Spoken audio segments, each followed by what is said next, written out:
Alors, je ne vais pas tout traduire, mais je vais essayer de donner quelques mots entre deux pour nos amis. Alors, j'aime bien, pour introduire les prédications, prendre des sujets d'actualité. Et c'est vrai que cette semaine aura été marquée par ce qu'on appelle l'affaire François de Rugy. I like to take actualities to show, to prepare the message. Cette semaine, donc l'affaire François de Rugy, ce monsieur qui a dû, ce ministre, qui a dû démissionner à cause des soupçons qui pèsent sur lui concernant donc des repas qu'il aurait fait, des frais qu'il aurait fait financer ou des travaux qu'il aurait fait dans sa maison. Même si depuis, on a entendu le gouvernement dire qu'il n'aurait rien, soi-disant, rien fait de mal. Alors on n'est pas là pour juger cet homme, d'autant que ça ne nous regarde pas déjà, et puis c'est pas encore fait. Mais c'est simplement pour montrer que c'est pas de loin le seul personnage politique qui a dû à un moment donné démissionner pour une affaire.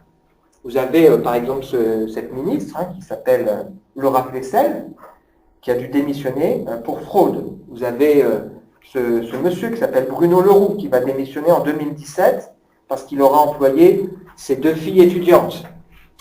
Vous avez aussi ce monsieur Denis Baupin, qui a dû démissionner en 2016. Il était vice-président de l'Assemblée nationale pour une affaire de mœurs.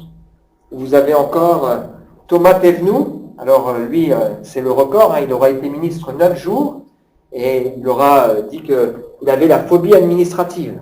Ou encore ce monsieur qui est devenu célèbre, Jérôme Cahuzac, en 2013, ministre du budget, qui a dû aussi démissionner. Ce n'est pas un phénomène qui est propre à la France. Il y a des affaires aussi importantes qui ont touché l'Italie. Silvio Berlusconi a eu des affaires, ou les États-Unis avec Bill Clinton, ou Dilma Rousseff, on pourrait encore multiplier les exemples. Je ne peux pas m'empêcher, en pensant à ces affaires, de voir que finalement elles sont le reflet du cœur de l'être humain. À la fois les abus de pouvoir, le sentiment peut-être d'impunité de certains, mais aussi de revoir que finalement ce qu'on trouve en politique, on le retrouve aussi dans la vie et on le retrouve aussi dans les entreprises. Combien de fois dans les entreprises, des gens vont profiter des choses qui sont mises à leur disposition, vont abuser de ces choses.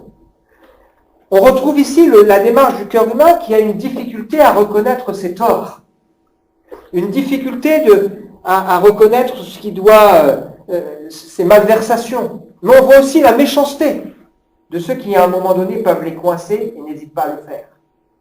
On voit aussi les luttes de pouvoir, les protections, sans compter aussi le sentiment qu'ont certaines personnes de se dire « moi j'ai été honnête, d'une certaine manière, c'est comme si j'avais été volé ». Alors qu'en réalité, quand on est honnête, ça n'est que normal. Et combien de gens même, s'ils n'ont pas fait des choses malhonnêtes, ce n'est pas tellement parce qu'ils n'avaient pas envie de le faire, c'est parce qu'ils avaient peur d'être pris, la main dans le sac. Et ça montre aussi le cœur de l'être humain. Donc ça introduit le sujet qu'on va partager ensemble ce matin, qui est au cœur du message biblique. I show here a few people, public people, who must dismissed because of an affair. And I explain that he shows us the heart of the human heart. Bad things, but also méchanceté, comment on dit méchanceté? People who like to show the other's trouble, the difficulty we have to accept, to show that we are not pure, and sometimes people don't do some bad things, not because they are very honest, but because they are afraid to be catch. And this prepares us to the message, and I will explain that the message today is the main important things of the power of God, of the Word of God. La Bible est là pour nous révéler 3 choses, il me semble en tout cas, de ma compréhension. Premièrement, elle est là pour nous révéler qui est Dieu. Bible for us the way God wants to show himself. On a tellement de mauvaises images sur Dieu. On n'a pas besoin de la Bible pour savoir que Dieu existe. La nature est là. On n'a pas besoin de la Bible pour avoir dans nos cœurs une envie de justice ou d'avoir dans nos cœurs la notion de bien et de mal. On n'a pas besoin de la Bible pour avoir en nous la pensée de l'éternité. On n'a pas besoin de la Bible pour réaliser la fragilité de la vie. Mais on a besoin de la Bible pour savoir qui est Dieu, comment le connaître et comment s'approcher de lui. Et la Bible est là comme le livre de la révélation. Et cette révélation, elle est nécessaire pour l'incroyant, elle est nécessaire pour le religieux qui n'a pas fait une expérience avec Dieu, mais elle est aussi nécessaire pour nous en tant que chrétiens. Nous avons besoin que Dieu nous révèle pleinement qui il est. Et très souvent, l'être humain a une mauvaise image de Dieu.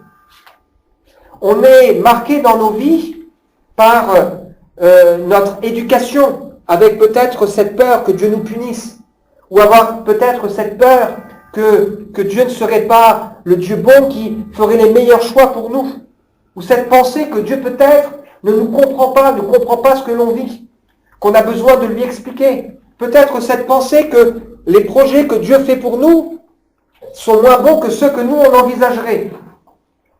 On a besoin de la Bible pour révéler Dieu dans nos vies, même en tant que croyants.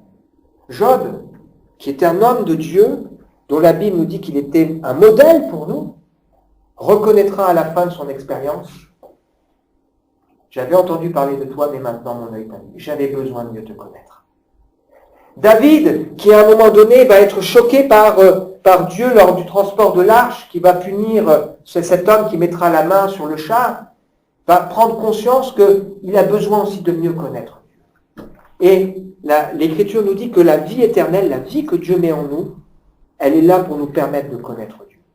Ce n'est pas connaître Dieu, c'est pas simplement réaliser qu'il nous aime, son pardon et entrer dans la vie chrétienne, mais connaître Dieu, c'est la démarche de toute la vie chrétienne. Et l'espoir que, pour nous ce matin, extraordinaire, c'est que Dieu veut se révéler à nous. We need to know who is God.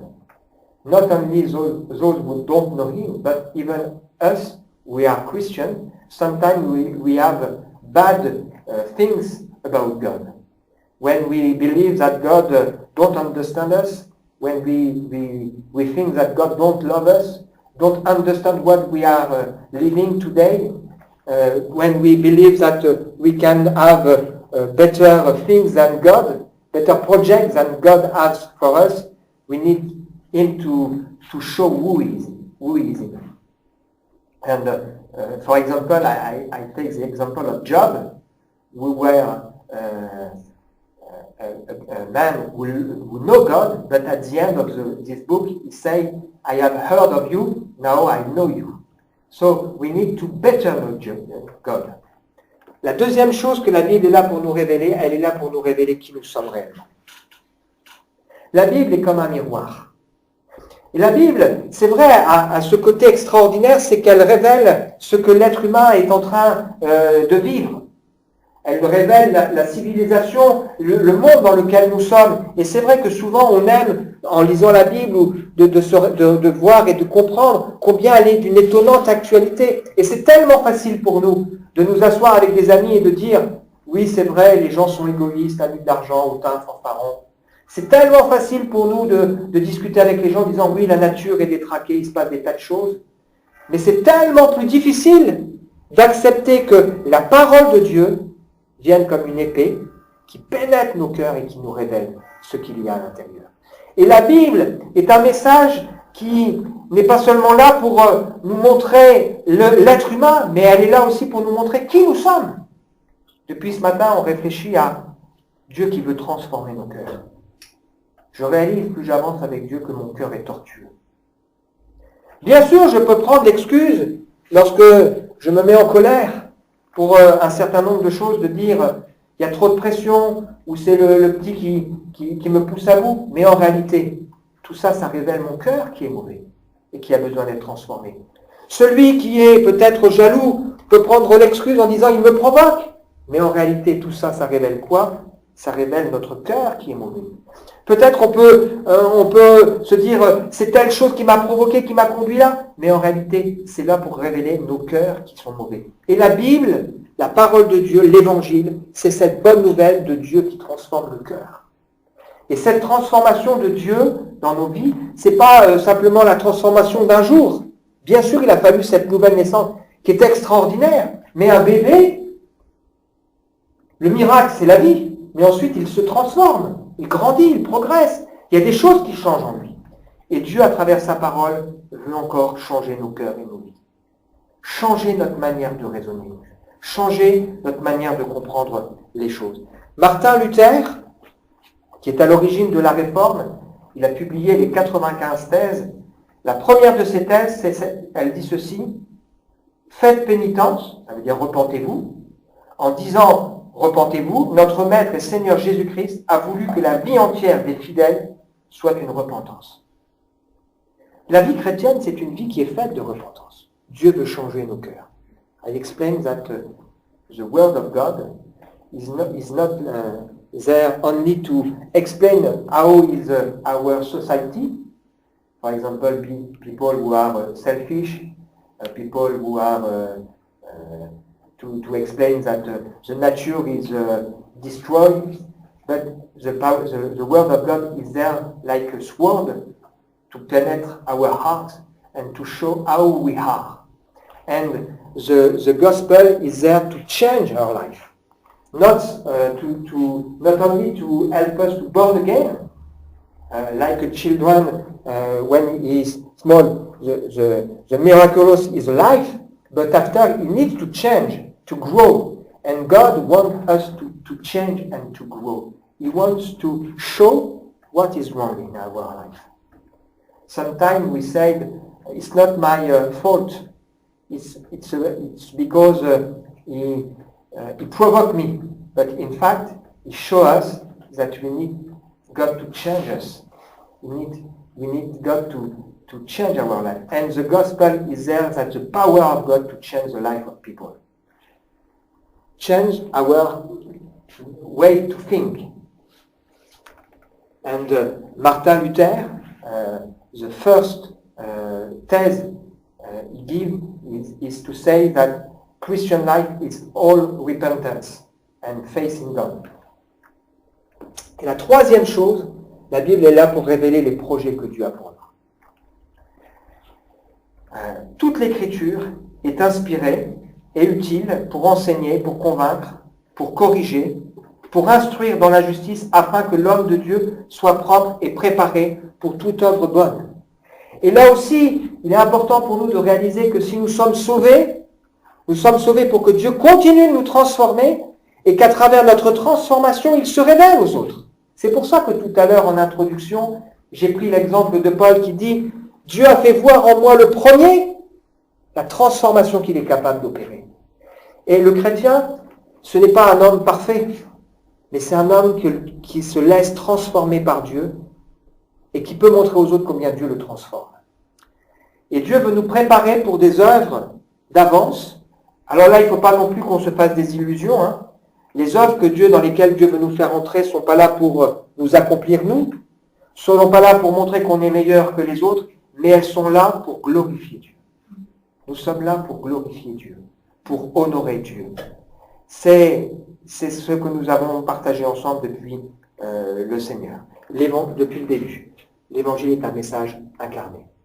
The third thing that the Word of God is want to show us, the project of God for us. Not to enable us to be a good body, a good man or a good woman, but to worship Him, to show to people who God is. Et ces trois choses-là, l'homme naturel ne peut pas les saisir. L'homme naturel ne peut pas savoir qui est Dieu. L'homme naturel n'a pas une pleine conscience de qui il est. Il a besoin qu'à un moment donné, Dieu lui montre comment il est vraiment dans son cœur. Et l'homme naturel ne peut pas comprendre les projets que Dieu forme sur lui. Ces trois choses-là, le diable veut les empêcher dans nos vies. Il veut transformer l'image que nous avons de Dieu. Il veut nous conduire à avoir une mauvaise image de Dieu. Regardez ce qui s'est passé dans le livre de la Genèse, mais c'est ce qui se passe dans nos cœurs. Est-ce que réellement Dieu est là? Est-ce que réellement Dieu retient ta vie? Est-ce que réellement Dieu sera là toujours, etc., etc. Il veut transformer aussi l'image qu'on a de nous-mêmes. Il veut transformer aussi l'image des projets que le Seigneur veut former pour nous. Alors ça introduit le sujet qu'on va partager ce matin ensemble. On est au cœur de ce message biblique. On est en train de lire ensemble la deuxième lettre de Paul à Timothée. Et dans cette lettre que Paul écrit, c'est une lettre solennelle que Paul écrit à la fin de sa vie à un bien-aimé qui s'appelle Timothée. Donc si on donne juste quelques éléments de contexte pour ceux qui sont là aujourd'hui, qui découvrent aussi ce message, dans cette lettre, Paul veut encourager Timothée. Timothée a des raisons d'être découragé. Il vit un contexte difficile. Paul est sur le point de mourir, il le sait, il lui dit. Il voit qu'il y a des fausses doctrines qui circulent. Il voit que les gens sont compliqués à vivre et lui-même est fragile. Sa santé est fragile. Et Paul va montrer à Timothée qu'il connaît exactement ce contexte, mais qu'il veut l'encourager et veut l'inviter à prendre position de manière personnelle. Parce que la parole de Dieu est toujours un appel individuel.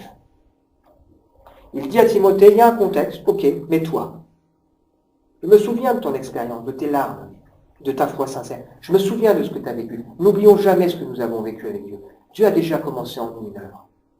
Il dit à Timothée, je t'exhorte, Timothée, à ranimer ce que tu as reçu de Dieu, la flamme du don de Dieu. Il dit à Timothée, retiens dans la foi et dans l'amour ce que tu as reçu, le modèle des saines paroles, garde ce bon dépôt. C'est une position individuelle. Il dit à Timothée, toi mon enfant, fortifie-toi dans la grâce qui est en Jésus-Christ. Et il dit à Timothée, s'ouvre-toi comme un bon soldat qui veut plaire à celui qui l'a enrôlé. Souviens-toi, toi, de Jésus-Christ, qui est issu de la postérité de David et ressuscité des morts. Et efforce-toi, toi, de te présenter devant Dieu comme un homme qui a fait ses preuves, un homme éprouvé, un ouvrier qui n'a pas à rougir. I explain here the context of the text we will read together. Paul writes a letter to Timothy, he's a son in faith, and he shows him that he knows exactly the context, and it's a difficult context. Difficult context in the heart of Timothy, because Timothy is maybe someone shy, afraid, very afraid. Lot of bad doctrine teaching are growing, and people don't want to hear gospel. But here he said to Timothy, there is something for you, because the word of God is not generally, but it's something who speak to each of us individually. And I show here a few examples. I remember what you have experiment with God. I exhort you to grow what you have received from God, and remember Jesus Christ. Et la dernière fois, nous avons évoqué ensemble cette parole importante qui est comme les deux faces d'une pièce. Paul dit à Timothée, le Seigneur connaît ceux qui lui appartiennent. Et la deuxième face, quiconque prononce le nom du Seigneur, qu'il s'éloigne du péché. C'est vrai qu'on pourrait être troublé en se disant, mais pourquoi Dieu ne fait rien avec tous ces gens qui se comportent mal, même dans l'église, etc. Dieu dit à Timothée, Paul dit à Timothée de la part de Dieu, le Seigneur connaît ceux qui lui appartiennent. Et ça, c'est précieux pour nous. Et la deuxième chose qu'il dit à Timothée, comme la deuxième phase d'une pièce, que celui qui prononce le nom du Seigneur s'éloigne de l'iniquité. When we think about what happened, sometimes we can be trouble. And God said to Timothy, it's like two faces of a coin. One of them, the Lord knows who is his children, and the other face is the one who pray have to separate with bad things. Donc maintenant, le texte que nous lisons, c'est 2 Timothée chapitre 2, versets 20 à 21. Dans une grande maison, il n'y a pas seulement des vases d'or et d'argent, mais il y a aussi des vases de bois et de terre. Les uns sont des vases d'honneur, et les autres sont des vases d'un usage vil. Si donc quelqu'un se conserve pur en s'abstenant de ces choses, il sera un vase d'honneur, sanctifié et utile à son maître, propre à toute bonne œuvre.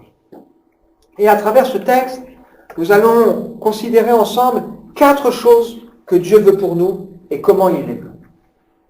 Voilà. Short reading, but Lord wants to show us 4 things through that text of the Word of God. Dieu veut faire de nous, premièrement, des vases d'honneur.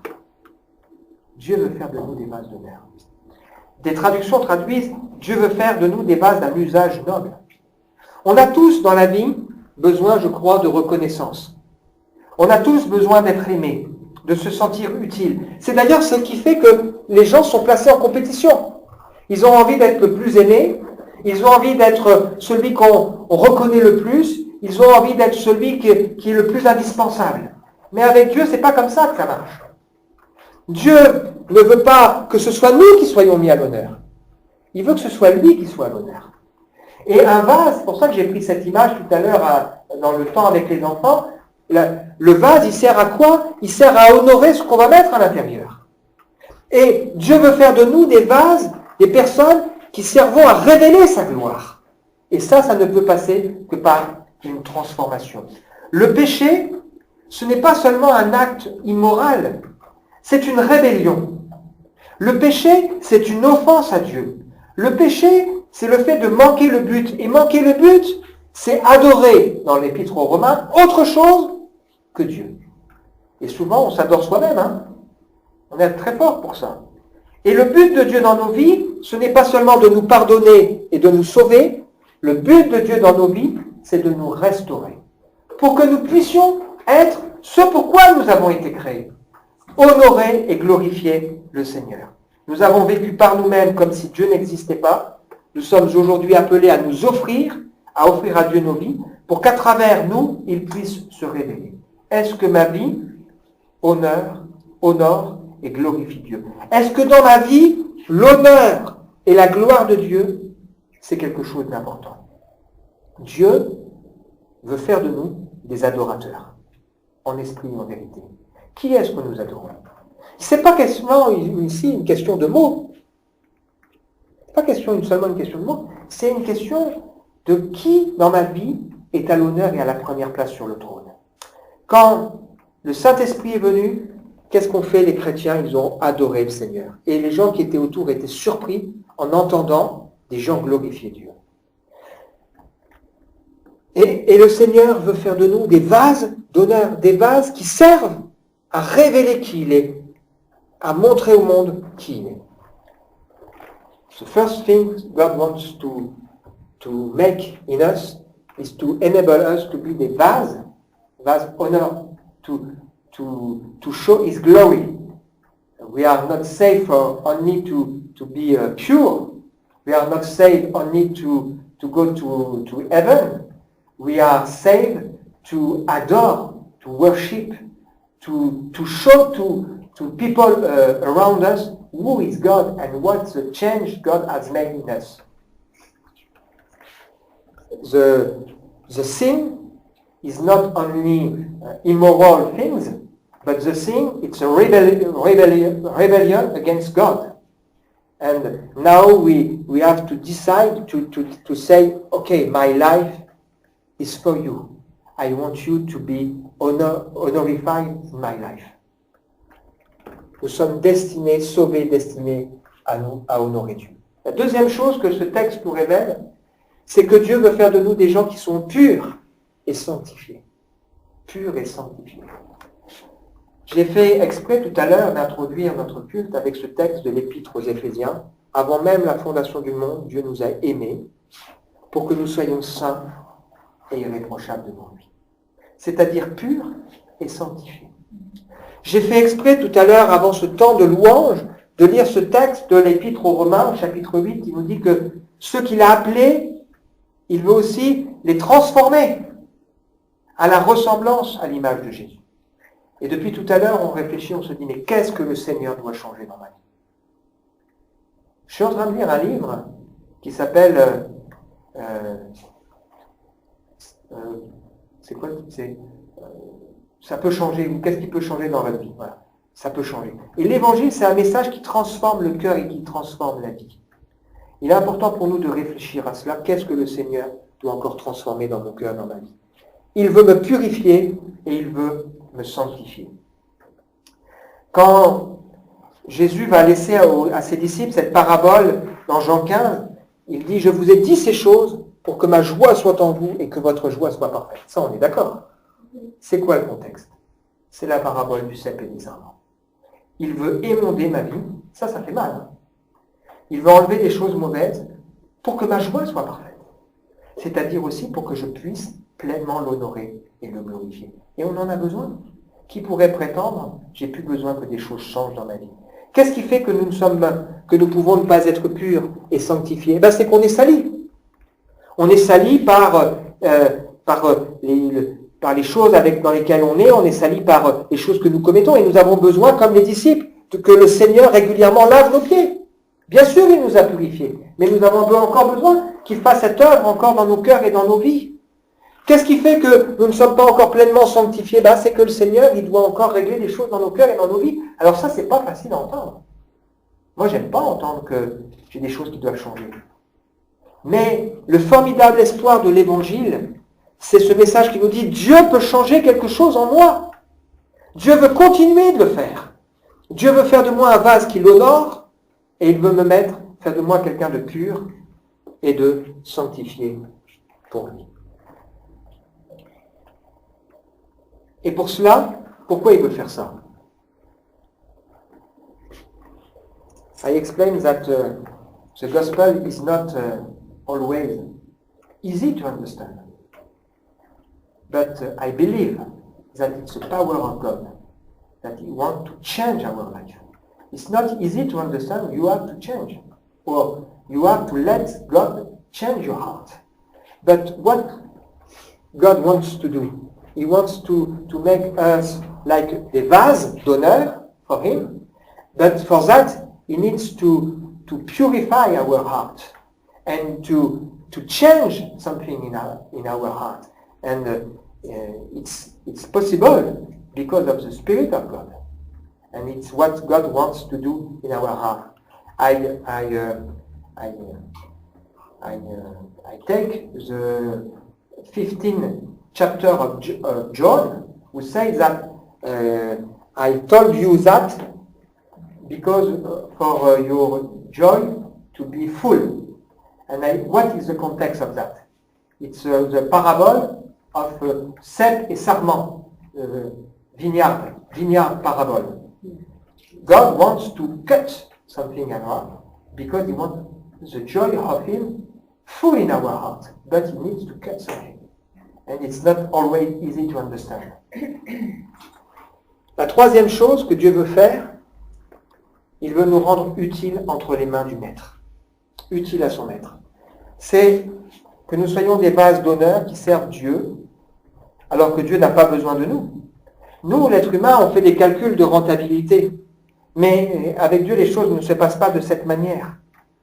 Dieu veut transformer nos cœurs et nos vies, veut nous purifier et nous sanctifier pour pouvoir pleinement nous utiliser. C'est de lui, par lui et pour lui que sont toutes choses. À lui soit la gloire dans tous les siècles. Juste après, chapitre 12 de l'Épître aux Romains, je vous exhorte donc à offrir vos corps, vos vies comme un sacrifice vivant, saint et agréable à Dieu.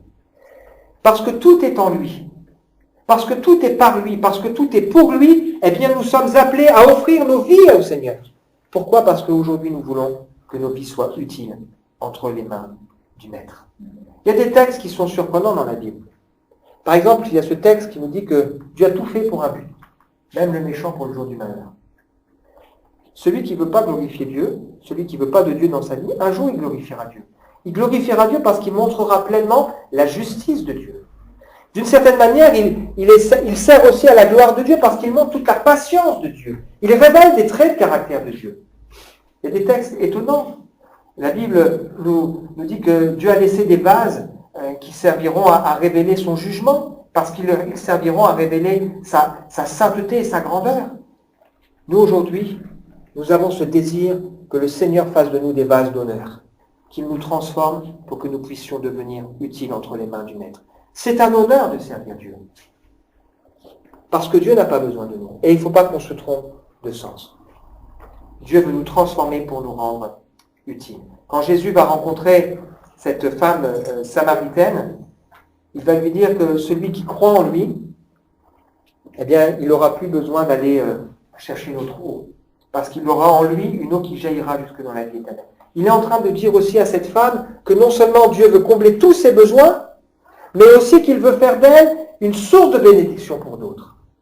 Est-ce que nous réalisons que Dieu, dans sa bonté, ne veut pas seulement nous sauver, il veut se glorifier à travers nous, il veut nous transformer pour se révéler, et il veut aussi nous utiliser pour sa gloire. Et ça nécessite pour nous de dire, Seigneur, transforme nos cœurs et transforme ma vie. God wants to make us useful for Him. He wants to change us, to glorify Himself, to purify us to be like Jesus, and to help us to be useful for Him. Et le dernier point, donc propre à toute bonne œuvre. On a vu que c'était un appel individuel.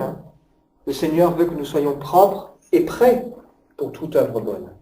Je ne sais pas vous, mais moi, ça m'arrive parfois de ne pas être dans des bonnes dispositions. Et des fois, le Seigneur il peut mettre sur nous des occasions pour qu'on puisse le servir. Mais des fois, dans nos cas, il y a un combat, on n'est pas toujours dans des bonnes dispositions. Soit parce qu'on n'est pas prêt, parce qu'on n'a pas, on s'est pas laissé former pour avoir les arguments, pour répondre peut-être à certains sujets, soit peut-être parce qu'on n'a pas envie à ce moment-là, soit peut-être parce qu'on a peur, on tremble.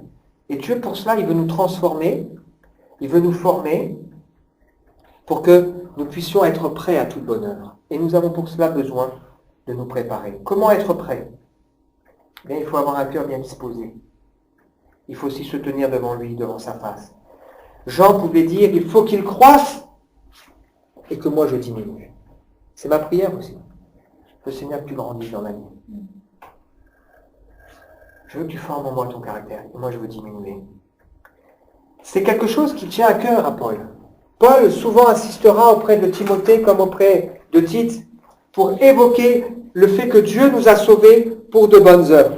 Et si nous le croyons, eh bien nous voulons nous attendre à ce que le Seigneur le permette. Dieu veut nous sauver pour de bonnes œuvres qu'il a préparées pour nous d'avance. Et pour cela, eh bien, nous avons besoin qu'il nous transforme à sa ressemblance. The fourth thing God wants to do is to prepare us for good work. Good work. He wants to make us like a vase to worship Him, pure for Him, useful for Him, and He prepared for us good things. And we need to be ready for that. Come, like Jean-Baptiste told, he needs to grow and need to go down. Le Seigneur veut transformer nos cœurs et nos vies. Voulons-nous être des vases d'honneur pour lui ce matin? Et on va prendre un temps pour prier et pour demander au Seigneur de faire son œuvre dans nos cœurs. We will pray now. Seigneur, merci pour ta parole qui est là pour nous appeler individuellement à nous positionner pour toi. À travers ce texte, Seigneur, tu nous parles et tu nous montres que tu veux faire de nous des vases qui servent à t'honorer. Tu nous dis que dans une maison, il y a plein de vases toutes sortes, mais toi, ce que tu veux, c'est qu'on soit des vases qui t'honorent. Tu veux pour cela, Seigneur, nous purifier. Je reconnais, Seigneur, ce matin, que j'ai besoin encore que tu changes des choses dans mon cœur, dans ma vie, dans mon caractère. Je reconnais, Seigneur, que j'ai besoin que tu m'apprennes encore de toi. Et je crois, Seigneur, que l'Évangile, c'est cette puissance qui transforme. Je crois, Seigneur, aussi que ce matin, tu veux préparer pour moi des œuvres d'avance. Tu as préparé pour chacun de nous des œuvres dans lesquelles tu veux nous faire entrer. Alors que ton nom, Seigneur, soit glorifié. Tu as vu notre sœur qui a prié tout à l'heure. Merci, Seigneur, pour cette prière. Bénis notre sœur, Seigneur. Prépare déjà à l'avance ce contexte, cette rencontre qu'elle aura. Et glorifie-toi, Seigneur, dans sa vie. Au nom précieux de Jésus. Amen.